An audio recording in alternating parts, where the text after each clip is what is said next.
Hey guys, it's Jay from Pokeventure, and today I'm going to cover prismatic evolutions and my kind of best suggestion on what you could potentially invest in. Obviously, you only want to use your disposable income. You really got to make sure this is something that you want to do and invest in, that you may need to hold for a bit. The market does go up and down and it changes. With all that disclaimer stuff being said, though, here's where my thoughts are. So, prismatic evolutions, as you can see here on the screen, has done really well for pre-sale. It came out, we know it was 150. As soon as it came out, it was very lackluster on the supply side, and the demand was so high. So although we did see the price from the pre-order of 150 drop it down to 100, 103, what happened after that? So what happened after was the demand kept up. People are ripping the Sunbreon, they're ripping Vaporeon, Leafeon, these full arts. They're beautiful, and there's a lot of comparison to Evolving Skies and the Moonbreon. So Prismatic Evolutions is really getting a hard hit in terms of demand. They also are printing ETBs. So the main thing is ETBs. Without booster boxes and all those packs, it's also a lot harder for people and the demand to be satisfied. So what we're seeing here is the demand essentially got eaten up. The people who were lucky enough to get to Walmart, buy from Target, online, or Best Buy, whatever it was, and get the proper MSRP, which was like $55, $50, or from the store, get some allocation. The people who wanted to flip that went home as soon as they received it, so a week or so later, and basically listed it up on TCG Player on eBay. Now, what happened? Well, that dropped the price, but as you can clearly see here, and this is what I wanted to focus on here, the demand is insane. The demand's not letting up. We have rip and chips, yes, but we have collectors, investors across the board. And in terms of, I'm just talking in terms of investment here. In terms of investment, at the 103 mark, it looks pretty decent. It's not going to pull back to $50. It's not going to pull back to $60, $70, right? Everybody's trying to make money here. So the whole challenge is, well, what do you do? The original amount of listings that I saw was like 550. So this is what I wanted to show you. And just actually a second ago, it was 210 listings, but it was like 558 listings or something like that.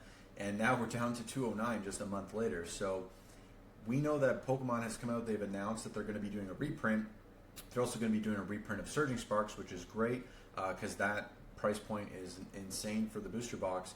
But with Prismatic, it's still going to take another month or two, if we're lucky, for that allocation to come back out. Now, what's going to happen? Well, in the meantime, as we can clearly see here, the price is just going to be driven back up towards that 150 mark. Now, how fast or when, all that kind of stuff, who knows, right? But the thing is, and we can see the listings, it's 208 listings, but there's not a lot of actual boxes per listing either. So the price can basically go up quite quickly. And at this point, it's really not a great investment. If it goes from 125 to 150, I mean, for me, that's a little too risky at this point. If you're collecting or ripping and just enjoying, of course, 120, 125, 150, it really shouldn't matter too much on that scale.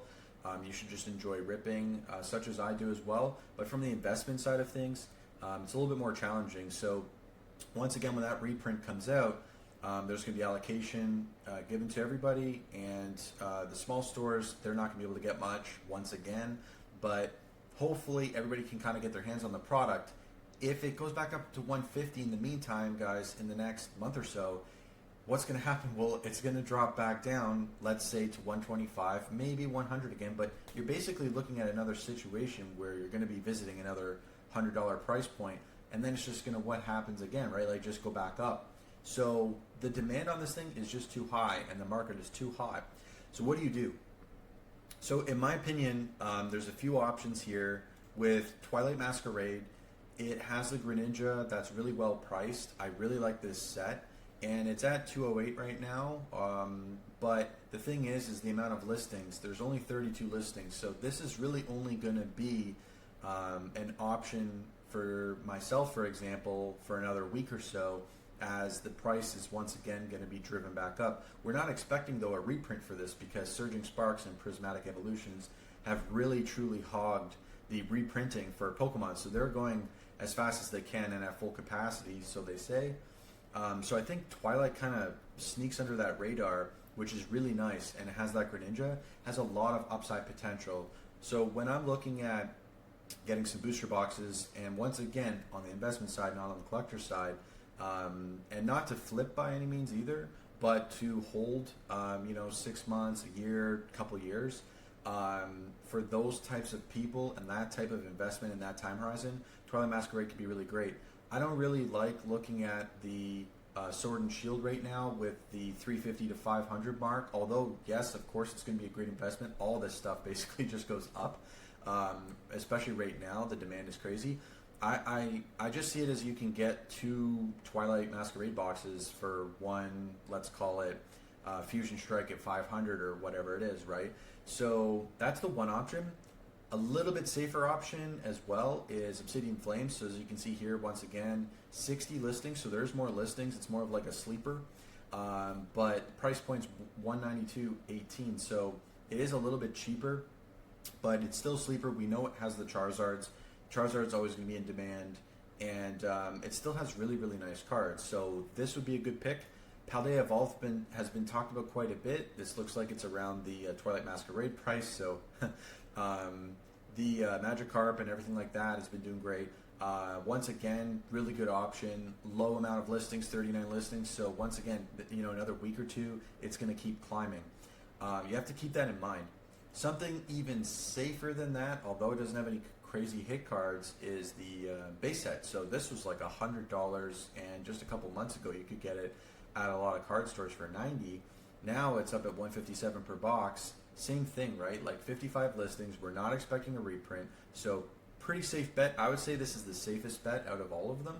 But Twilight Masquerade's really nice, and of course Obsidian Flames, Paldea, and obviously, guys, there's so many options here. I'm just giving you a couple, so you don't have to just sort of be forced into the prismatic mindset. Especially and Surging, which is at like $250 a box or something crazy. But this way, your mindset can shift a little bit off of the things that are hot and go towards the things that are not.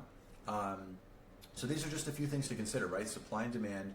As these listings go down, once again with Prismatic being at $550 when it came out, now down to $208, and continuously it's going to just drop. The people who got it from Target and Walmart, once again, like they put that up and for sale, and they've cashed in.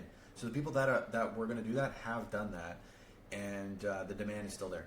So this is just a few options. I really hope it helps you out. This is kind of my mindset, and if you like this, be sure to like and subscribe, and mention in the comments below anything that you think that I missed or that you would like me to cover from an investment or collector standpoint as I continue to do some more videos here and get the channel going. But I appreciate you guys hanging in there with me, and until next time, we'll talk to you later.